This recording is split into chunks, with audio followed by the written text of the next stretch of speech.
Thank you for joining us today. I call the August 8th, 2024 meeting of the Police Advisory and Oversight Board to order. We will begin with an introduction of commission members. Joanna Johnson. Conrad Thomas. Tanya Graywind. Dave Hoganson. Lucretia King. Todd Spellerberg. And Scott Paul dialed in. Hi, Scott. The next item on the agenda is approving the agenda. Can I get a motion to approve the agenda? Motion to approve. Can I get a second? Second. All those in favor say aye. Aye. Aye. Opposed, same sign. Motion carried. Next item on the agenda is approving the minutes from the July 11th, 2024 meeting. Can I get a motion to approve the minutes? Motion to approve. Can I get a second? Second. All those in favor say aye. Aye. Aye. Opposed, same sign. Motion carried. All right, the next item on the agenda is public comment. Do we have anybody for public comment today? No one's signed up, no. No one signed up. Okay, so we'll move along with the next item is questions from the community members. We didn't have any that were submitted this month, at least not to my knowledge, so nope. So we'll move on to the next item, which is department updates, and I'll hand that off to Chief. Good evening, everyone. Pretty busy month here. Start out with following our last meeting, I met individually with all of you except for Conrad, who was out of town, just to get input and have some discussion regarding our meetings going forward and information that the board may have an interest in. And haven't received anything back as of yet, but I'm certainly happy to take any questions that you might have regarding those discussions. I am going to be talking about policy review process as one of our agenda items. That's one of the things that we discussed. And then in addition to that, just a whole ton of community events that we've been involved in. The Liberian Independence Celebration on July 20th.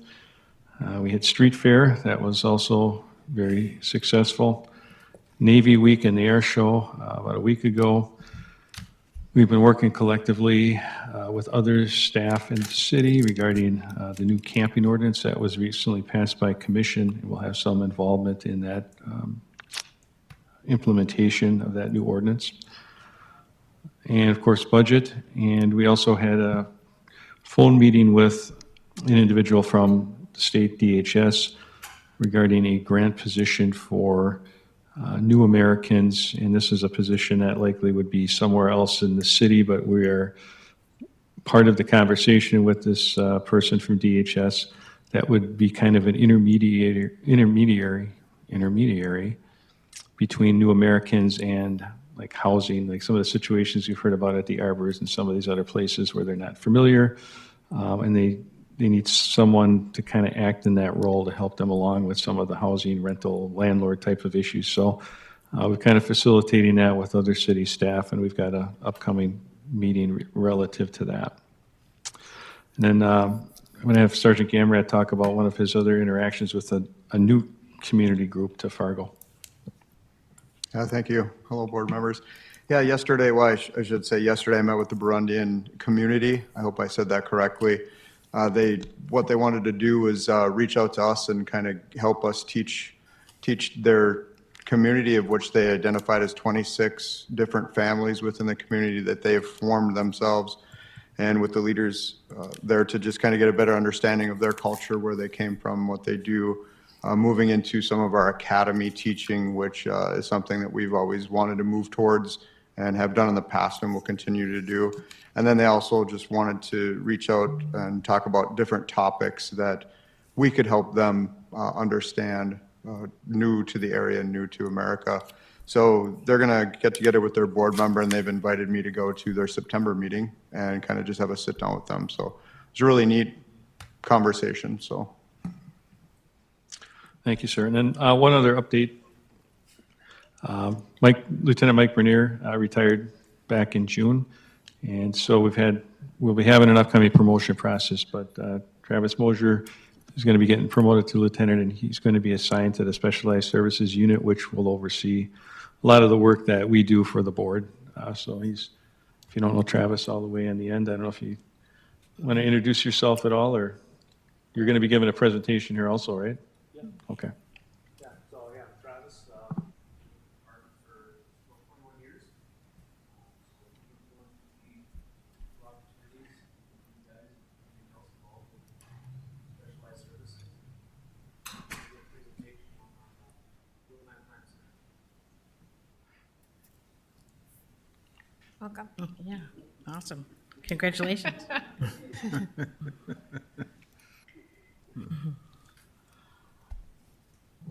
That's all I have absent any questions. Any questions from board members? Yeah, I've got a question. With the events coming up this weekend with Pride and the parade, how does that prep look like for law enforcement compared to like the Holiday Lights Parade or the St. Patty's Parade? In terms of, just safety preparations? Yeah. Yeah, I think they're really the same. I think all of these events have are situations in which we want to make sure everybody's safe. And just like with Street Fair and some of the enhanced things that we did there, we've got our new cameras downtown. We've updated that system. We've got that technology in place. And we actually, I think when we talk about the real-time crime center, that Sergeant Mosier will be able to touch on that in a little more depth and explain to you what's going on. So I don't want to mess up his presentation, but it'll go right to that point. Sounds good. Thanks. I just want to say that I was able to go to that command center during the St. Patty's Parade, and that was a very awesome experience. I would say it would be great if any board member could witness that. It was pretty interesting. Yeah, Chief, I have just a quick question regarding DEI. As with regards to seems like this dynamics, things of changing nationally, has anything changed regarding the police department and DEI? In terms of approaches, philosophies, maybe even what that actually is in today's dynamics. Well, we have an individual on the DEI committee group that Terry's put together. So, I mean, I guess I don't really know the gist of your question. No, mainly seems as though things are changing with regards to how that is interpreted and translated into policies. And so just want to know if things are going to change from that respect. Maybe this is too early to ask you that question, but it's something that I will be putting my fingers on the pulse to see exactly where this department is headed. Sure. And I would say that we're fair and equitable to everyone, and that's one of our values is fairness. It's embedded in our training and policies, and so, I mean, I think that we're doing very well on that. But if there's something more specific, then certainly let me know what you think that is, and we can look at that.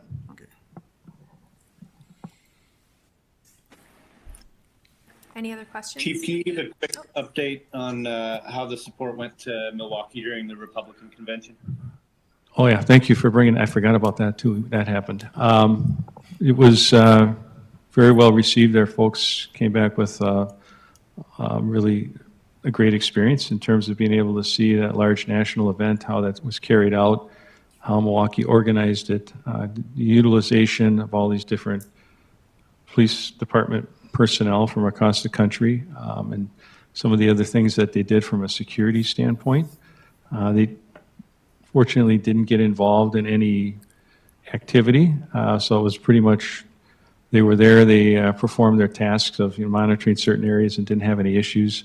As you're probably aware, there were a couple of issues there. There was an individual that, or was two individuals involved in some kind of a knife fight, and one of them got shot by a group of Columbus, Ohio officers.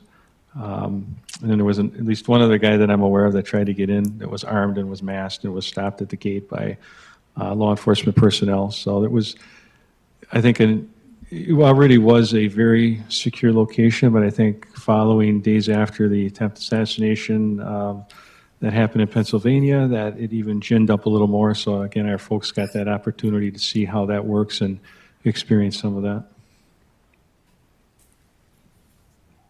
Thank you. Were there any other questions? All right, thank you, Chief. Moving to the next item, we have Nancy Morris to talk about meeting protocol. Thank you. And I just want to just raise a couple of comments and issues. Of course, this is what the Roberts Rules of Order look like. It's a pretty hefty book, and I can't say that I've committed that to memory in any sense, and nor am I a parliamentarian. I can tell you that there are people who are professors in parliamentarianship, and we just try to help the chair run a smooth meeting and have everybody have their voices heard. There are a couple of things, and I do have a copy for the chair. I have a podium cheat sheet that I'm sorry I failed to share with you earlier. It is something I believe I've been giving the commissioners when we're doing onboarding there. There really is a kind of a process to run an orderly meeting. And obviously, the intent is to have everybody be able to speak in turn. I would say one of the things that we talk about for meeting process is recognition by the chair of the speaker. So that would include board members and members of the public. If you want to recognize them, they should be recognized specifically by the chair. So we have an orderly meeting as to who's speaking and when. I think you'll notice, even if you're watching any city commission meetings, the mayor typically takes note if there's anybody that wants to speak. He'll note who does that, who's made an indication first, and then turn to those so everybody has an opportunity to speak. So that I would suggest that as you're doing that, of course, that's in part for recognition of that speaker. And the same for members of the audience. If there is an item that the chair does wish to recognize a member of the public, there's an opportunity to do that. Most of the time, that is at a public comment opportunity, and would encourage that sign up in advance. This is actually something we've been talking about quite a bit too at city commission meetings, is what do we do if there is a disruption to the meeting, which we have seen more recently at city commission meetings as well. And there is a process. Normally, we would recommend a request that they discontinue the disruption. Then we would normally take a recess. We can reconvene when it works. It might be 10 minutes. It might be another day. You might reconvene if your meeting isn't done. If you haven't completed all your business, you could reconvene by video. There is an opportunity to do that. It's an open meeting. Anybody can attend the meeting, but there is no requirement that anybody be allowed to participate in the meeting. So that is one of the tools that is available. And of course, if your meeting is done, you can just adjourn that meeting as well. So like I said, you can also reconvene virtually. Most of the time, you're sticking to your agenda. You can amend an agenda. But typically, for notice purposes, we do ask that if there is an agenda item, obviously that be submitted so that we're not adding agenda items to agendas that have been noticed at the time of the meeting, because then there's very little notice. Now the public is able to be here and can participate, but for the most part, we try to set that agenda and send that agenda out and provide proper notice. Other than that, it is really, it's just a guideline to run an orderly meeting. Obviously, we talk about majority vote and rules, so we just do our best, right? There are no consequences, but it is always an attempt to run that meeting in an orderly fashion. So I'm here to help. You'll see, like even at the last city commission meeting, there was a parliamentarian question that came up. I tried to help. We try to do it as orderly as we can, but most of the time we muddle through and get to the substance. So if you have any questions, I'm always happy to to chime in if I can help. Nancy, I do have a question with regards to meeting disruption. So during that, if that event do occur, do you make a motion to pause or a motion to discontinue? I'm kind of lost on how one would actually I do think that. it comes to the chair to just put the meeting to. Okay. Yeah. Yeah, she can call write a point of order. Yeah. right, To kind Yeah. of bring it back in. That is an option, point of order, or simply, just asking for the disruption that's occurring to cease. I mean, that they can get to a point where you just need to simply end the meeting and leave the space. So there's no longer the audience that you're providing for that.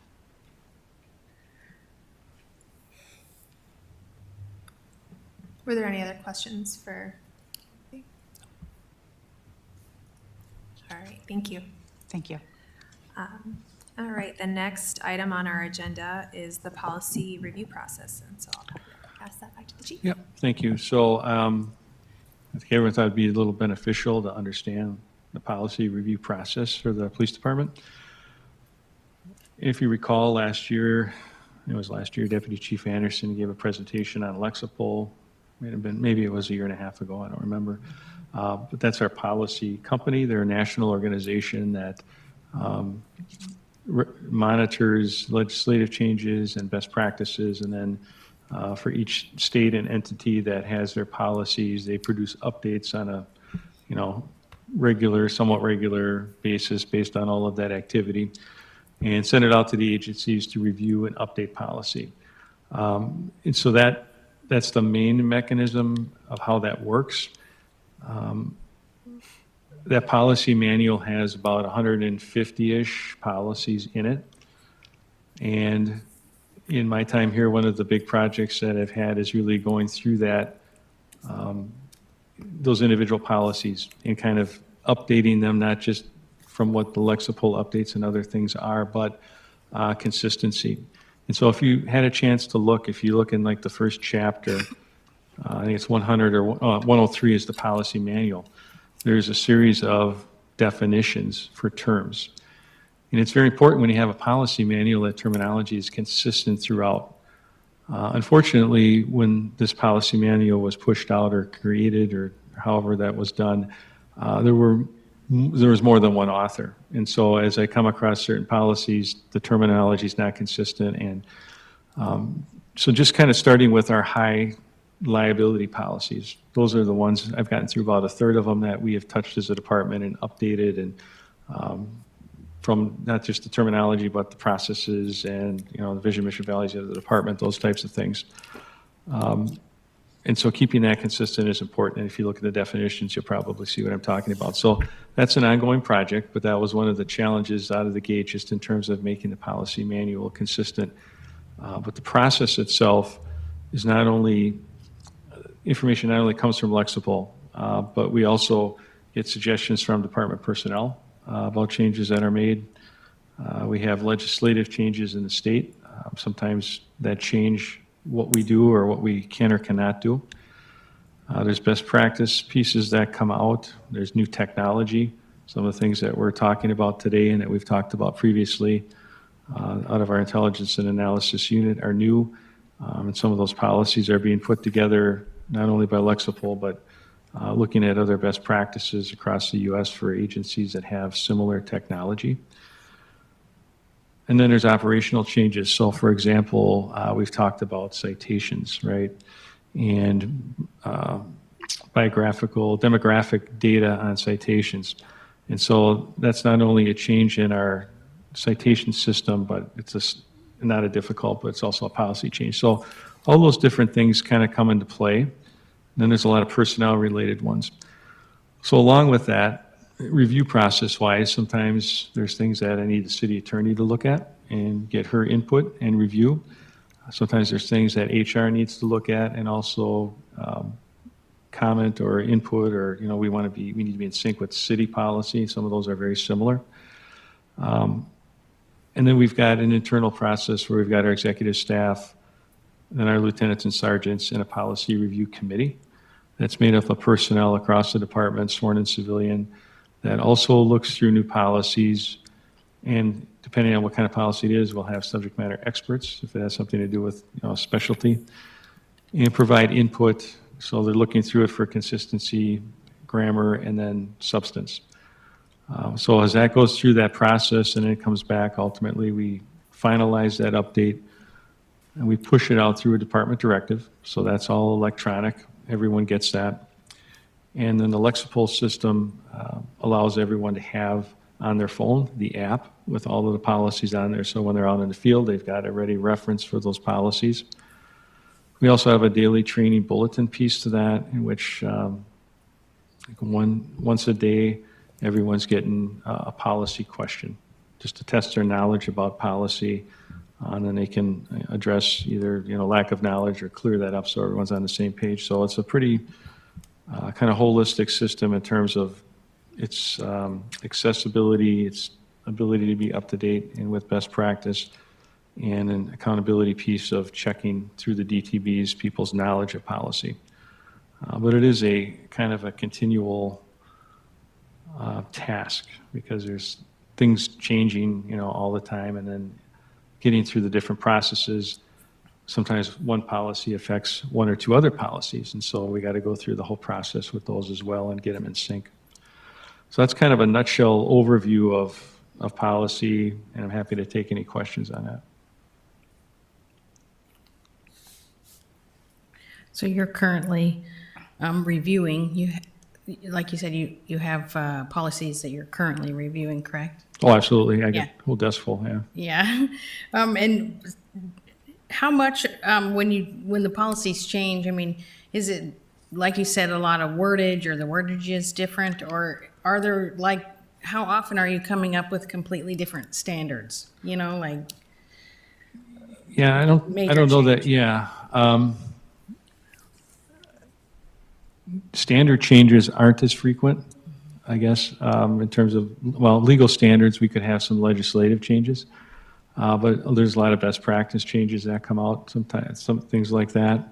And a lot of it also is things that we do internally that might be a little different, like how our training requests are submitted, personnel things that are unique to, so that we're in sync with city policy, that kind of stuff, compensation, things like that. But it's just it's a pretty frequent, and I think the big task is once we've gotten through the manual completely and we have it language-wise in sync and we've made the other updates that go along with it, it'll be a much easier task. And I went through the same process when I was in Beloit, and let's see, it was close to the 5-year mark before we actually got that all converted and did the same thing. And that was a little more difficult. They had an old system that was being converted to Lexipol. And rather than dump the whole Lexipol manual at one crack on everyone and expect them to know it, obviously we went incrementally, replacing old with new. I think the policy manual that we have now was largely put together and pushed out, and a lot of those things, again, high liability things that have been looked at, but there's a lot of all these other related pieces that as we go, either through suggestions or some minor best practice requests and things that we want to change, we get it on the docket, we review it, get it out, get it reviewed, and get it pushed out. If you look at our website, you'll see that there's a number of the policies on there, and some of them will have an under review designation next to them. So that's telling you that that policy has yet to be fully reviewed, or there might be an update coming to it, things of that nature. and then when we met last time, you had mentioned something about there was a policy, or I think it was a policy change when it came to handcuffing, Sure. right? And so was that a best practice, or was that something the Fargo Police? Boy, I'd have to look back. In fact, Okay. some of these policies are updated, have been updated several times. Like when you talk about use of force in the 4 years, there's been updates to that were either legal or best practice, the addition of chokeholds and things like that. There's just a recent update in the use of force piece that is under review right now that just adds one piece of language. I don't remember specifically what it is, but, fairly minor in the overall scheme of things. But, yeah, it's different. Thank you.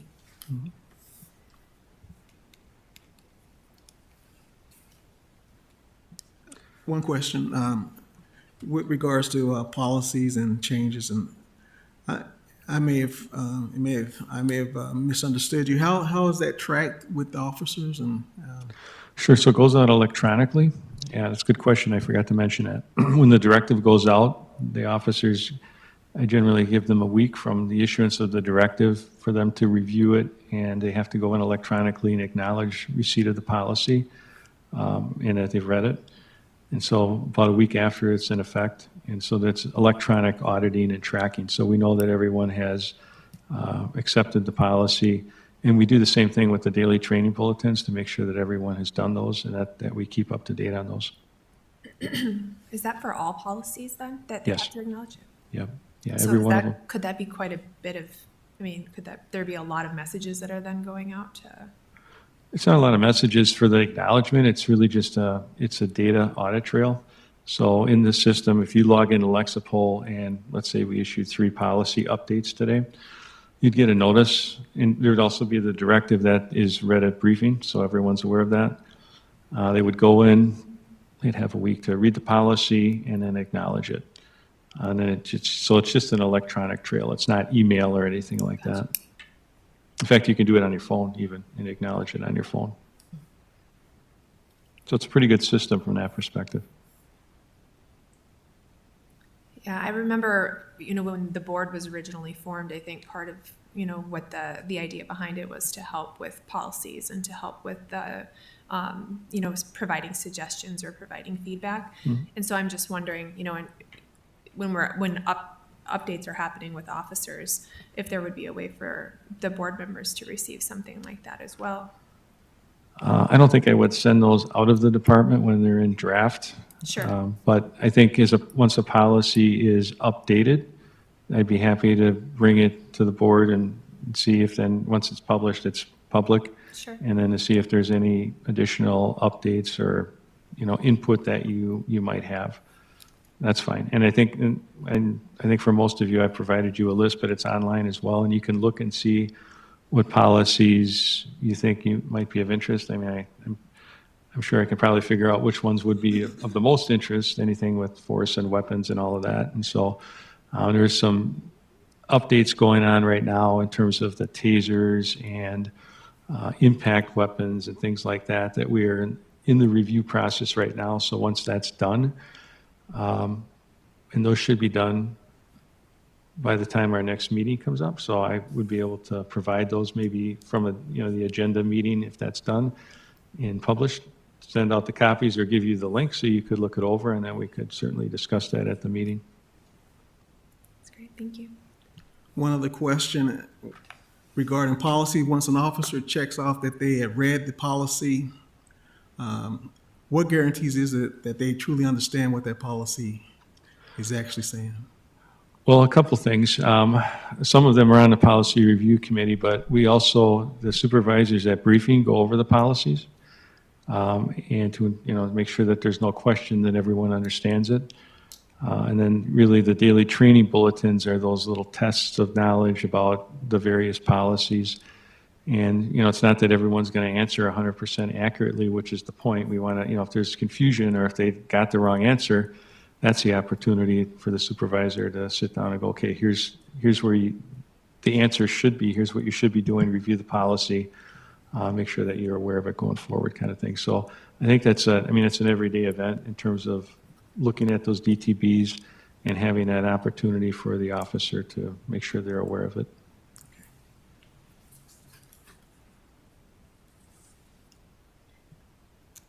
Were there any other questions regarding the policy review process? All right, thank you, Thank you. Chief. Moving to the next agenda item, we have the brown bag agenda setting discussion. Really, we wanted to make sure that we have an agenda set for our meeting, which is scheduled for next Thursday.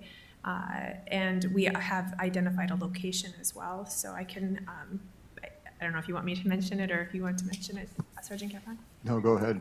Okay, so we're going to be able to house the brown bag agenda setting, the brown bag meeting at the Nexus Path Family Healing Building, which is at 1202 West Track.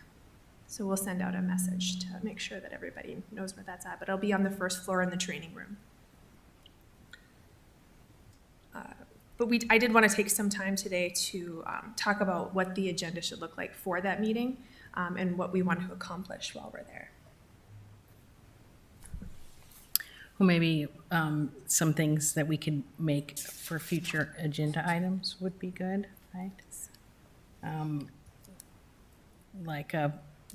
I'd also like to maybe have some public meetings, right? I know summer's hard, because people aren't around so much, but as we're kind of getting more into fall and winter and everyone's around, maybe we could have some sort of public, I don't know if it, like a town hall type thing or something, I don't know. Just something to get some input from the community too at some point would be nice.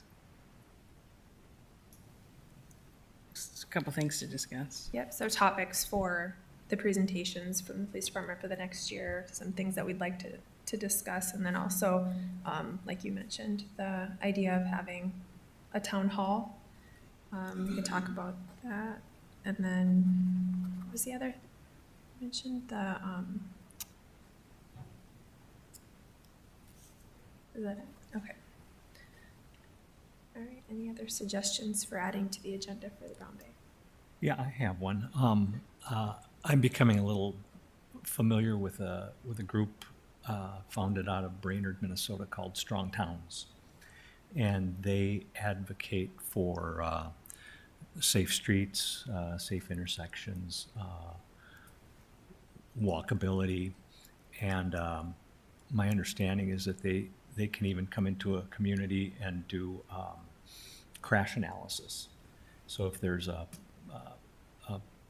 automobile pedestrian accident, they're able to come in and they can analyze what's happened, how did that accident occur, and really dissect it, and talk about what could be done, what could be changed at that intersection. If it's a sign or if it's a traffic signal, they can come up with recommendations to make the street and that particular intersection safer for somebody on a bicycle or somebody on foot.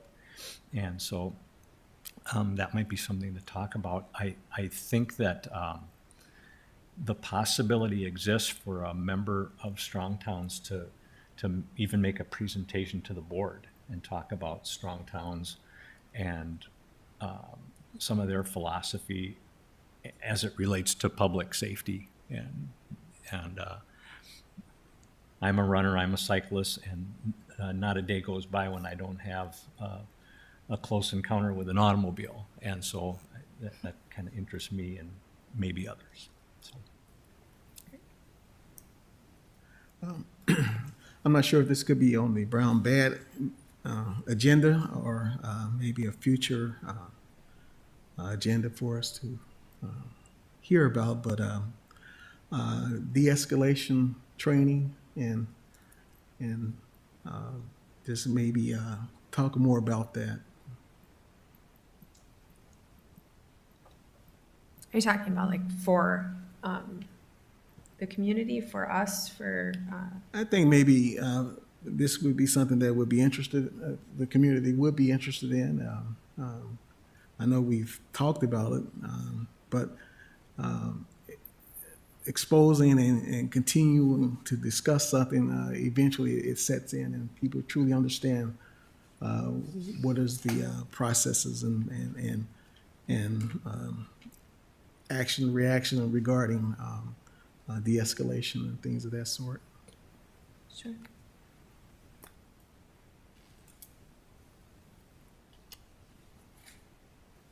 Any other suggestions for the agenda for the brown bag?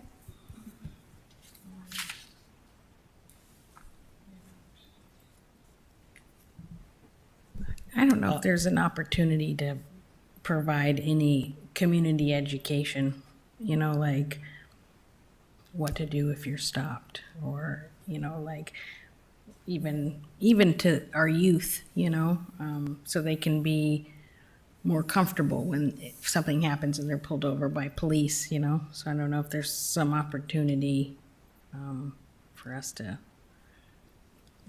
work with the Fargo police and, you know, Yeah. just how do you interact? Because everyone's so nervous, you know, and then, you know, depending on what the police calls about, there could be heated tensions and, you know, Sure. or just even fear. So community education components. Yeah, I think that's a good one. Okay. I have something else. Sure. I know we've had some discussion in the past about exhibition driving and racing and stuff like that, and maybe the brown bag would be an opportunity for us to talk. I'd like to know if there's something else we can do as a board or individually to help, because I think your hands are kind of tied with legislation as it currently exists. So is there anything the board can do? Can we do something to support the law enforcement's efforts to, you know, we talked a little bit about substantial fines or and just that issue in general. I think it's important. And again, yeah, that goes back to safe streets and stuff. So I don't know if you have a comment on that, Chief. Yes, no, I think that's a great idea. I think that would be a good presentation to go along with the rollout of our traffic safety team, which actually will be under Lieutenant Mosier's supervision as well. So, I mean, not only to talk about the legislative needs and how that could be supported, but maybe some of the workings of what that group is going to do, and you don't intend to have this like next week, right? You're talking about future presentation? I mean, I can give an update next week in Yeah. terms of, yes, I can give an update, but even thinking down the road, I think once traffic safety gets on the bricks, I think that would be a really good presentation. The de-escalation training would also be, we could bring someone in for our academy to walk through that ICAT training that everyone gets, and which is the de-escalation training, so that people have a better sense of that.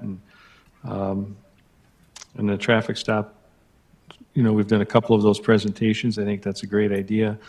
Our struggle has been really getting people to attend, especially youth, which I think would benefit greatly. So if someone has like a connection or a great idea about how we could get youth or other people to those types of presentations, I think they're very beneficial.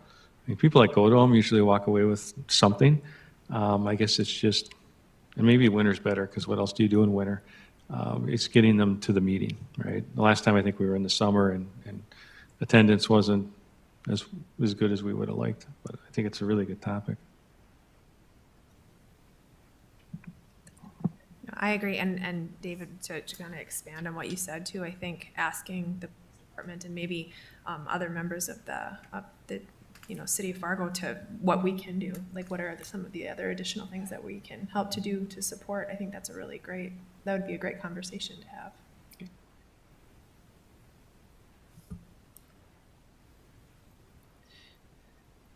Anything else? All right. Moving on to the next agenda item is the Real-Time Crime Center operations. So we have Travis Mosher.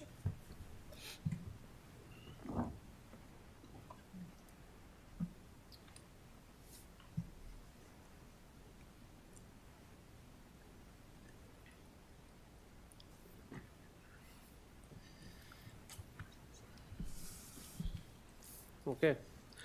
Since the microphone got to me a little late, I'll do a second introduction just in case you guys didn't hear. But my name is Travis. I'm a sergeant with the Fargo Police Department. Currently, I supervise our Metro Street Crimes Unit. But in the interim of Matt Christensen being promoted to captain, I'm also fulfilling some of his lieutenant duties, just specifically to our intel unit, which kind of encompasses the Real-Time Crime Center. So we're doing a short presentation tonight on how we used it during the Fargo Street Fair. We also used it during our community picnic, and then we plan on using it on Sunday for the parade downtown. So feel free to ask questions. I have a slide at the end, but if something comes up during the presentation, just feel free to ask away. So for the street fair, it was a 3-day event, and we'll get into the hours of that, but the daily staffing during the street fair, we had one incident commander, a sworn detective, and one analyst. The reason behind that, the incident commander is there just to kind of monitor, and that way if anything significant happens and more resources need to be called in to downtown to deal with, if there was a structure fire, a large medical, something involving violence, that incident commander would be there to communicate with ambulance, fire, other police personnel to kind of come to the downtown area to assist. The sworn detective or sworn officer that needs to be there, kind of their role, communications on the radio, and then also with viewing the cameras live time, it gives us the ability to make arrests in certain situations where if we don't witness the crime, like with misdemeanor offenses, in this case with them viewing the cameras and watching, we'd be able to make arrests on certain offenses having that sworn individual there. And then the analyst, they're living and breathing this stuff every day using the technology, and then it's also important to have them there so that when we are dealing with things, they can track that for intel purposes later on down the road. The event time frame, obviously the fair was Thursday, Friday, Saturday. What we did in the Real-Time Crime Center is we actually got the center running an hour before the event, and then we left it up and running an hour after. Kind of did that monitoring before people started coming into downtown, and we tried to kind of help monitor that crowd of people when the event was over. And you can just kind of see the hours of operation there for Thursday, Friday, and Saturday. Resources. So the resources that are used within the crime center, we use our flock system, the current city cameras, traffic cameras. We did have our regional UAS team down there, so they had some drones, and then our Axon software systems from our squad cars, license plate readers, and the body-worn cameras that the officers are wearing. And I'll kind of touch on how that all worked. Pardon me, Yep. Sergeant Moser, Flock. Yes. Can you describe Yes. what that is? Yep. So Flock is a partnership we have with this company.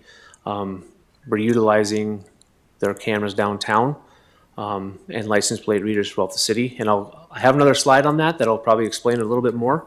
And I can kind of get into what our partnership is with Flock and how that will support our real-time crime center. And then if you have some really technical questions, I got Captain Allfeld sitting behind me who has a little bit more knowledge of it. So I took this picture. This is actually during the street fair. This is what we have set up right now for our real-time crime center. As you can see, we got very creative and innovative. This is all stuff that we had at the police department, and we kind of moved it into this area to get this real-time crime center up and running. You can see the gal standing off to the far right-hand side in the black shirt. She's actually from Flock. She's kind of their training person. They happen to be at the police department doing some presentations, and they wanted to come up and see what we had put together. So this is kind of what it looks like when we have it up and running. Okay, so the cameras and the LPRs or license plate readers, you can see the Flock system. Mr. Thomas had asked what Flock is. Flock is a company, right? We're using their products. It's nothing different than what we currently have. They're basically either supplementing or replacing things that we currently have in place. It's nothing new. It's no new technology. It is cameras and license plate readers out in the public that we utilize. So currently we have 5 cameras in the downtown area, and then we have 21 license plate readers kind of placed throughout the city in strategical places. The other thing that we pulled into the Real-Time Crime Center is the 575 City of Fargo cameras that the City of Fargo has throughout their different various buildings. Obviously, we don't have to use all of them, but they are there if needed. And then the 61 traffic cameras covering the major intersections throughout the city. So I don't know, Mr. Thomas, did that kind of answer your question what Flock was? Yes. Okay. And then our Axon software system that we have, currently we have license plate readers on all the squad cars, and then we have the ability to live stream officers' body-worn cameras when they're on an incident and their cameras are recording. We can actually view that live and bring that into the real-time crime center so we can see actually what's happening with that incident, get them real-time information, real-time data, things that we observed on cameras we can now relay to them to corroborate whether the people are being honest, not honest, and then help them resolve that issue. And then we also did utilize our UAS team, and we had the drones down there, and basically their function was to do kind of rooftop surveillance and scans to ensure safety. And then if we were dealing with some sort of a criminal matter, they could use the drones to help monitor that. If somebody committed a crime and was maybe trying to walk away, they'd be able to track that person for us. Questions with any of that? Yes, sir. I got a couple. Going back to your command center there, the IC, the sworn detective and crime analyst, how were they chosen? I was the incident commander on for 2 of the 3 days. The incident commander is going to be a supervisor or somebody involved in supervision. And like I said, 2 of the 3 days, I took on that role. The analysts and the sworn detectives, I mean, we have 3 analysts, so really we kind of used all 3 of them at different parts of the day. So in the mornings, we might have had 1 analyst working, and then we had somebody else, kind of working that evening shift. And then with the sworn detectives, kind of the same thing. We have 2 individuals right now that are extremely, extremely knowledgeable with our camera systems. And so obviously we utilize them for this operation just because of their knowledge with the systems. Okay, and then a quick question on the body cams. Do the officers know when they're being live streamed? Yes, actually, yes. So when their body cameras are recording, if a supervisor logs into that camera to live stream it, they'll actually, I think it'll buzz, it can beep, and then the indicator light will change colors to a certain color so that they do know they're being live streamed. Yes. Thank you. I have a question that may be a little broad, but for the street fair, for instance, there were officers walking on Broadway. They were visible, and it was nice. Can you talk a little bit about the collaboration between those officers on the street as it relates to the people in the crime center? How often are they talking all the time? Do they see something and then do they communicate to an officer on this? How does that work? Yeah. So actually, that falls right in with this this okay. next slide. But yes, so with the real-time crime center, we had our own tactical channel. So the real-time crime center and then the officers working the street fair were the only people on that radio channel. We also had dispatch monitoring that channel as well. So yes, there was a lot of communication, back and forth between what the real-time crime center was seeing, what the officers were seeing, and then kind of that information sharing. As you can see on the slide, the real-time crime center monitored in 3 days 101 total incidents. And you can kind of see it was everything from suspicious activity to criminal activity, intoxicated individuals, and then obviously when the drone flights were up and running. And then you can see on the very bottom there, of the 101 incidents, there were only 3 of those where the officers actually called out, hey, I'm at this location, I'm out with an intoxicated person, I'm out with a disturbance, which then focused the real-time crime center's efforts there. All the other incidents were identified by the people in the real-time crime center, monitoring cameras, listening to the radio traffic, and then when they would be monitoring it, obviously we would get a hold of dispatch. They would dispatch the officers to that area to assist or monitor the activity that the real-time crime center was observing. And to kind of highlight some things, we had some incidents that weren't even related to the street fair that kind of bled in from the street kind of into downtown. We had a fleeing vehicle.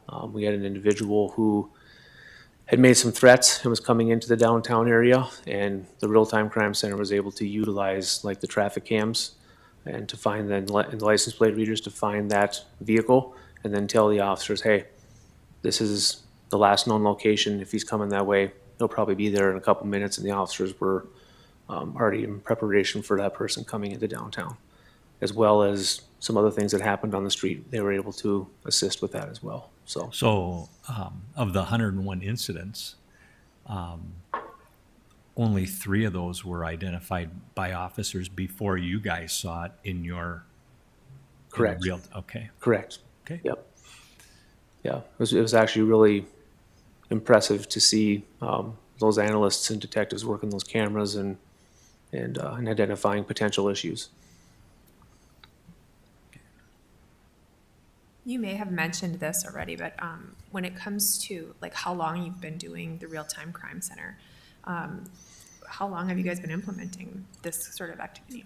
So the real-time crime center we've actually used twice. For the first time was for the Fargo Police Picnic, and then for the street fair. But the flock camera system, the traffic, the city traffic cameras, we've been using for, several years now, and had a lot of success stories with those. Since kind of the slow rollout and implementation of this, you can see it's getting used a little bit more. Those detectives and analysts are hearing certain things on the radio. If they hear something going on, they might go over and try to get on the cameras and try to get a license plate for the officers on the street, or maybe get a picture from the camera that they can send out and say, hey, here's your suspect vehicle. Those types of things. So the crime center itself, we've only used for 2 incidents, but you can see the utilization of that philosophy is getting to be a lot more because we're getting more technology that can come into it. But the traffic cameras and different things like that, we've been utilizing for quite some time.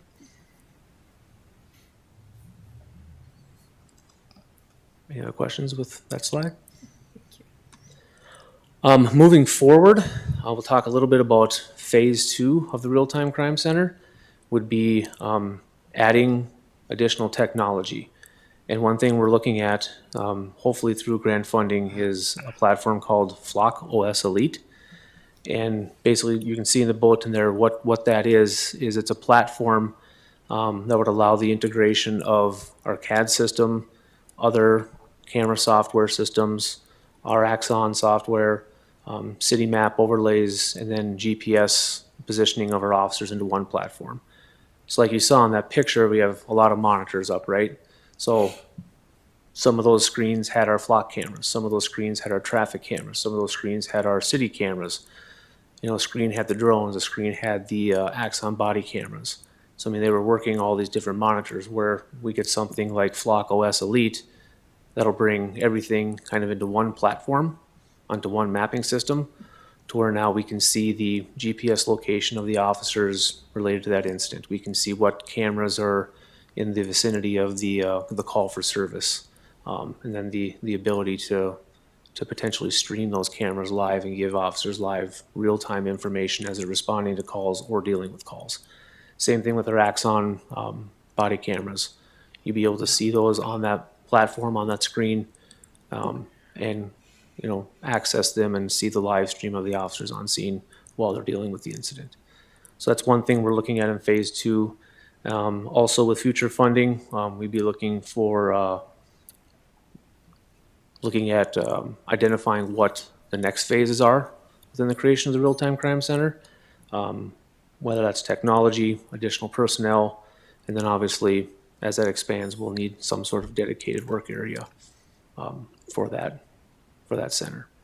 So just have to wait and see if we can get the funding for it. About funding, I know the city commission is grappling with a tight budget. Is it funded locally, or are there state or federal dollars that you're using to enhance that? Captain Allfeld can talk a little bit more about how we are getting the current funds right now. All right, thank you. Thank you, everybody. So this current phase 1 of Flock implementation, it's a pilot project, a pilot program that we've been using since June of this year. with the 21 camera license plate readers and the 5 cameras that are replacing our old downtown cameras. That pilot project, we've been approved to purchase with seized asset funds that we've had collected over the years. And so that's already been approved and will take place in about a month. And so the funding's from seized assets. So all those flock cameras are downtown. So the businesses anywhere else in town are not having a benefit from the flock system. Businesses in town? Well, it was basically downtown they put all the flock cameras, correct? Correct. There's other businesses and things going on in town that are using the antiquated system. So if I can, what I can do with that, there's 2 separate parts to the flock system. There's the camera, and then there's the license plate readers, stationary license plate readers. The cameras were replacing the camera system we had in the downtown area because those were becoming outdated and obsolete. We were not able to repair them. The license plate readers have been placed throughout the city in strategic areas based on intelligence and data that we've collected. Being that it's a pilot program, we want to show successes with this. We want to make sure we put these in areas of high traffic, in areas where we might have higher criminal activity, to not only, to identify known criminal actors in the city. Also used for safety reasons, which we'll be getting into here shortly. And that'd be part of the, I think to answer part of that too, that'd be part of phase 2. If we get the funding, would be looking at additional cameras and license plate readers to place elsewhere.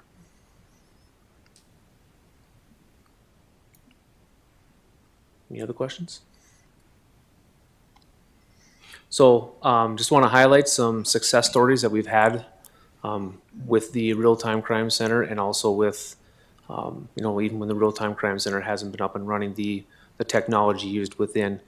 So we've kind of been able to use it for everything. We've recovered a lot of different stolen vehicles. We've used it for the apprehension of wanted individuals and fugitives. We've used it to identify suspects in shots fired in shooting cases. We've used it to identify suspect in fleeing cases. We had one really good success here recently where we were able to use it to identify, I guess you call it a person of interest, not a suspect, in a sexual assault case, where the only lead we had on the suspect was the color of his vehicle and then the state of the license plate. And we were able to enter that into the flock system, and it gave us a very minimal amount of reads, and we were able to kind of hone in on those and develop a person of interest. Can't talk about it too much, it's still under investigation, but to me that's a huge success to have very little information and to take your investigation to the next level.